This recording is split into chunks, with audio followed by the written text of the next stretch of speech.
Welcome to the College Football Bros. I'm Ryan Newman, and today I will be previewing and predicting Oklahoma's 2022 season. It's been over 2 decades since OU's had this much coaching turnover. Of course, Lincoln Riley, he left to take the USC job, and then Oklahoma decided to bring back Brent Venables as their head coach, and Venables was the defensive coordinator there at OU for about a little more than a decade in the early 2000s, and ever since, he's been killing it at Clemson. So I think this is a very good hire. He's for OU. He knows how to get it done there in Norman. And so far, so good on the recruiting front. Did a great job keeping that 2022 class together after Riley left, and even brought in some good transfers after the fact. And then 2023 class is already off to a good start. A lot of commits, some good high-quality ones. So he's putting himself in good position right out of the gate, and I think he's surrounded himself with a good coaching staff as well. Having said that, I don't think year one for Venables will go quite as well on the field as OU fans would like. To me, there's just too much turnover, too many new faces, and just new pieces that have to fit. So I don't see it firing on all cylinders. They're going to be a decent team, no doubt about it, but year one might be a little bit of a hiccup, and then moving forward could be pretty darn good. But let's get into a little more detail here. Let's talk about the offense. They lost both quarterbacks that played for him last year. Caleb Williams, the big loss, he transferred to USC, and then Spencer Rattler also went to South Carolina. But Caleb Williams, that's a tough one. True freshman last year.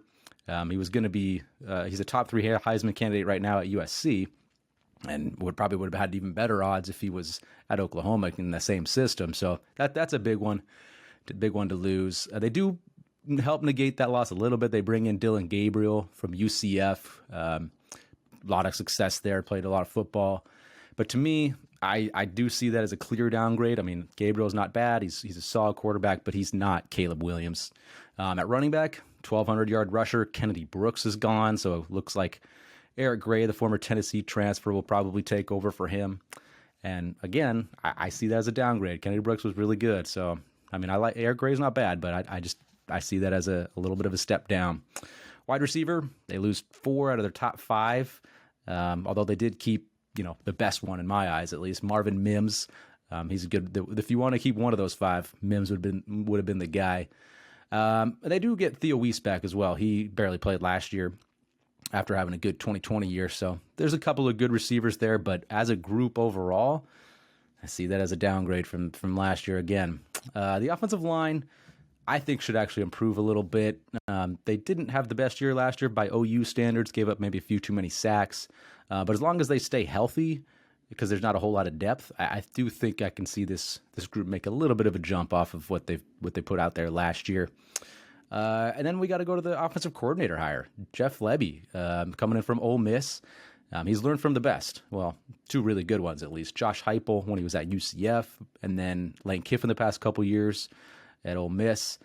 So he knows how to put together a good offense. At least he's seen it. The question remains is when it's his alone, because here at OU, Venables is a defensive guy, so he's just entrusting that offense to Lebby. Whereas in previous stints for Lebby, that wasn't the case. He had head coaches that were they were offensive guys, Heupel and Kiffin. That was really maybe their final call. So a bit of a question mark, but I do think, he's learned well. I think he's going to put together a really good offense. So overall, the offense, I can't quite see it matching last year, and certainly not years prior, but it's still going to be a decent offense, no doubt. Then we got to talk about the defense here. This is Venables' calling card, of course. He doesn't quite have the pieces that he's used to having, and it's really, from what everything you hear and read, it's not the easiest defense to kind of learn. It's a little bit complex, so I do expect a pretty big learning curve for the guys on this team now. They did bring in some nice transfers to kind of help bolster the depth. But when I look across that all defense right there, I just don't see many playmakers. Go to the defensive line, they lose Perrion Winfrey, Isaiah Thomas, and then Nick Bonito, kind of a linebacker hybrid-ish. He played up the line of scrimmage a lot, had a lot of sacks. So those 3 combined for nearly 20 sacks for a team that, I think they had about 30 overall. So that's a lot of production to lose. Jalen Redmond, he's back, but he's been at OU for about 4 years now and hasn't quite broken out. I think it was maybe 2019 where he had a pretty good year, or 2020, can't remember. But he had one year where it was like, okay, you expect him to make a jump. I think it was 2019, and then just kind of, I think he sat out 2020, COVID year, and then last year just didn't quite have a good year. So we're still waiting on him to break out. Maybe this is the year. They do bring in a couple of transfers on that D line. A big run stuffer, Jeffrey Johnson from Tulsa. That's a nice add, and then a more versatile lineman from Hawaii. So those are nice pieces, but again, I just don't see them being as good as last year. Some of the guys they lost, so I think D line is a little bit of a downgrade. Linebacker, they lose Brian Asamoah, leading tackler, so they really need Shane Whittier and Danny Stutzman to really step up their game, because they do have Deshaun White back, who's I think is a solid player on the weak side, but again, I got to say overall, linebacking core, I think it takes a step back. Secondary, that was not a very good secondary last year. They were very bad against the pass.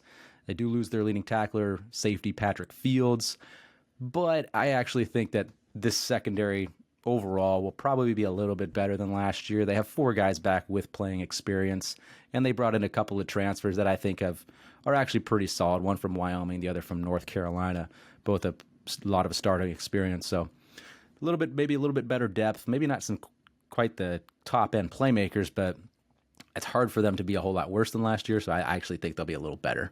So that's offense, defense, a little bit of a gloomy picture. But when I kind of look at position groups is what I'm kind of doing here, I think they're going to be worse at quarterback, running back, wide receiver, tight end, defensive line, and linebacker. Some OU fans will probably disagree with me on some of those, but that's just when I look at the team from a bird's eye view, that's my opinion. So that would leave the O-line and the secondary as the 2 that I actually think might get a little bit better. So it's going to be a little tough challenge, I think, here for Venables. But let's move to the schedule. All right, they start off with a couple of games that should be easy wins. They got UTEP and Kent State coming to Norman, so should start the season 2-0.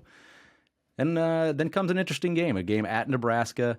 The game last year in Norman was a close game, much closer than expected.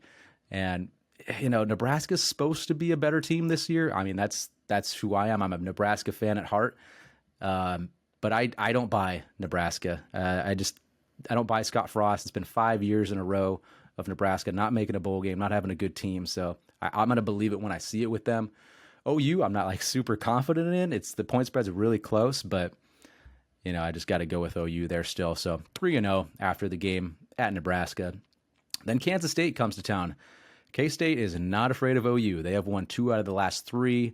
And even last year's game, I believe, was in Manhattan. That was a close game. And I think K-State's going to take them down to the wire again. And I think K-State will get them. K-State's got one of the best running backs in the country, Deuce Vaughn. Good playmakers coming back on defense at every level. Adrian Martinez, the transfer quarterback from Nebraska, a bit of a question mark, but as long as he limits turnovers, he could be pretty good. And I think Kleiman will be able to get that kind of fixed a little bit for Martinez where Frost wasn't able to. So I'm going to say that's a little bit of an upset there, but K-State gets the win. Then we're moving on to at TCU. Sonny Dykes' first year. They might surprise some folks. I think they have some decent pieces, especially offensively with Max Duggan and some nice receiving core. The offense could be explosive, but still too early in the game for Sonny Dykes, I think, to take down a top dog like OU. So I'll say OU gets the win there.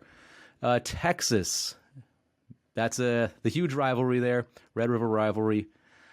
Texas is a bit of an unknown, of course, with that offense. It should be really good, like at minimum, but if Quinn Ewers is elite, then that offense might be one of the best in the country, if not the best, with the skill talent that they have. So that's going to be a tough one, I think, for OU, and I'm actually going to pick Texas to win that one. Of course, it should be a good game, but right now I'm leaning with Texas. So 4-2 at this point, 1-2 in the Big 12. Kansas comes to Norman. Hey, that game last year at Kansas was not a gimme. Kansas competed really well with them. It took a couple of Caleb Daniels' really amazing plays to kind of extend the lead on the Jayhawks there, but still not going to be able to. I can't pick Kansas to win, so that'll be a win. At Iowa State, Iowa State's is a tough game. They certainly aren't afraid to play OU. They play them tough every year. It seems like. I know they lose a lot of pieces, but I trust Matt Campbell. I think he's got a quarterback that's coming in to replace Brock Purdy and Hunter Deckers. He was a 4-star recruit. Been around the program now for a little while, and I think Matt Campbell trusts him. He didn't even try to go to the transfer route. So I think Iowa State's a good team. I think they're going to get the win in Ames over Oklahoma. So that'll be 5-3 right now. Baylor, the reigning conference champs. OU lost at Baylor last year, 27-14. And I think Baylor's are going to be really good again. I know they lose some skill talent, especially at the receivers position, but the front 6/7 on defense will still be really good. I think the offensive line will still be really good. I think they'll have a good ground game. I think Blake Shapen is a solid quarterback. So I got to take Baylor there. Another tough loss for OU in my eyes. Then we're moving on. We got at West Virginia. Neil Brown's kind of seemingly running out of time there. He's got his transfer quarterback from Georgia, JT Daniels. Everything rides on him I think for West Virginia. They'll probably be similar about everywhere else, but they need him to be elite to really kind of revive the vibe there in Morgantown. But I think OU will get the win. I just don't see JT Daniels being that good. So OU gets the win. Oklahoma State comes to Norman. Too many losses for Oklahoma State on the defensive side. I think they're going to take a big step back, losing their defensive coordinator. And I don't trust Spencer Sanders, the quarterback, to really shoulder the load and kind of make up for all those losses. So I think that'll be an Oklahoma win. And the final game would be at Texas Tech. First year for head coach Joey McGuire, who, good things going on, good vibes going on right now down there at Texas Tech. He's got the recruiting going gangbusters for them. He's got good connections, of course, with the high schools down there in Texas. And, we'll see how the product is on the field. I think it might be a little rough year for the first year for him, but future could be bright. But I'm going to give that win to OU. So overall, I'm predicting an 8-4 season for OU and 5-4 in Big 12 play. I know a lot of OU fans might think I'm crazy for saying that they're going to lose 4 games. But, if you look at the betting market, that's pretty much the best prognosticator, the best predictor that we can go on. They have their win total set at 8.5. Now the over is favored there, so meaning 9 is more likely than 8. But as you can tell, I'm a little lower on OU than probably the national opinion of them. So 8-4 is not, in my eyes, it's not crazy. I could see them doing better, of course, but 8 will be my official prediction. But that's going to be it for this episode of the College Football Bros. Let me know in the comments, OU fans, what you guys think. Maybe you think I'm insane. Who knows? You could be right. I might be insane. They might go 10-2, 11-1, and be a really darn good team. But that's the beauty of college football. So let me know your thoughts in the comments, and I'll love to respond to you guys. So I'll talk to you guys later. You've been watching the College Football Bros. Be sure to subscribe here on YouTube and in your podcast app for college football content all year round.